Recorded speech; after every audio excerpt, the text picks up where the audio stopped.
Il y a des frontières qu'on voit sur une carte et d'autres qui traversent nos esprits. En 2025, la France découvre que la sécurité n'est plus seulement une question intérieure, mais un écho direct de ce qui se passe à des milliers de kilomètres au Sahel. Passé, le lien historique entre la France et le Sahel. Pendant des décennies, la France a été un acteur majeur dans la lutte contre le terrorisme, le soutien aux gouvernements locaux, les missions humanitaires et la formation militaire. Mais entre 2021 et 2023, des coups d'État enchaînent, le retrait des forces françaises et la montée de groupes armés soutenus par des puissances extérieures ont marqué un tournant. L'effondrement de partenariats historiques a laissé un vide. Le passé montre, quand la France se retire, le vide ne reste jamais vide. Présent. Un Sahel instable équivaut à une Europe sous pression. Les violences récentes au Mali, Niger et Burkina Faso ont provoqué des déplacements massifs de population. Cela a entraîné une augmentation des passages migratoires, des réseaux criminels plus organisés et de nouvelles routes via la Libye et l'Algérie. Pour la France, ce n'est pas lointain. C'est un effet domino. L'UE prépare un sommet clé pour début 2026 avec des objectifs clairs. Il s'agit de stabiliser la région, renforcer les gardes-côtes, financer des projets de développement et réduire les réseaux mafieux. L'objectif est aussi d'organiser les flux migratoires et créer des partenariats crédibles. La France pousse pour un cadre clair, aide contre stabilité, non plus ingérence contre méfiance.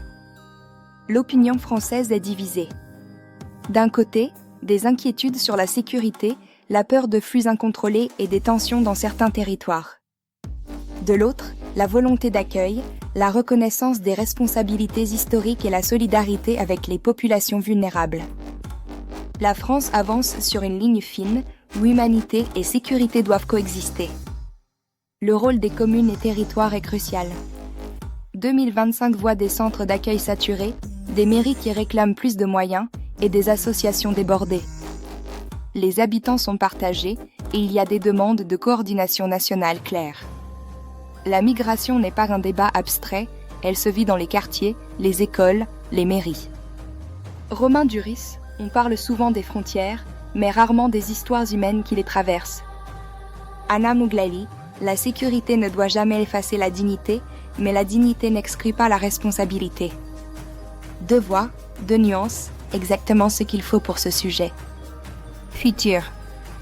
Scénario A. Stabilisation par coopération. Des partenariats France-Afrique repensés, un contrôle efficace des routes migratoires et une lutte coordonnée contre les groupes armés. Une aide au développement ciblé, des flux maîtrisés, pas bloqués et un retour à une diplomatie de confiance. Un scénario exigeant, mais réaliste si le sommet 2026 réussit. Scénario B, l'instabilité continue. Un Sahel fragmenté, des flux migratoires plus irréguliers et des tensions politiques en France. La montée des discours extrêmes et la saturation des dispositifs sociaux. Un scénario plausible si aucune stratégie commune n'émerge. Scénario C, l'équilibre difficile. Des accords partiels, des flux modérés mais persistants et une politique intérieure sous tension. Une solidarité variable entre régions et une gestion au cas par cas. Ce scénario reflète la complexité du monde, pas de solution miracle, mais une navigation constante.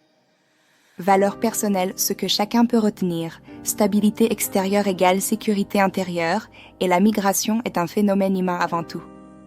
Des aides ciblées peuvent réduire les départs forcés, la méfiance et l'empathie doivent coexister, et comprendre le Sahel, c'est comprendre notre propre avenir. Peut-être que 2025 révèle une vérité simple, la frontière n'est pas une ligne, mais un lien.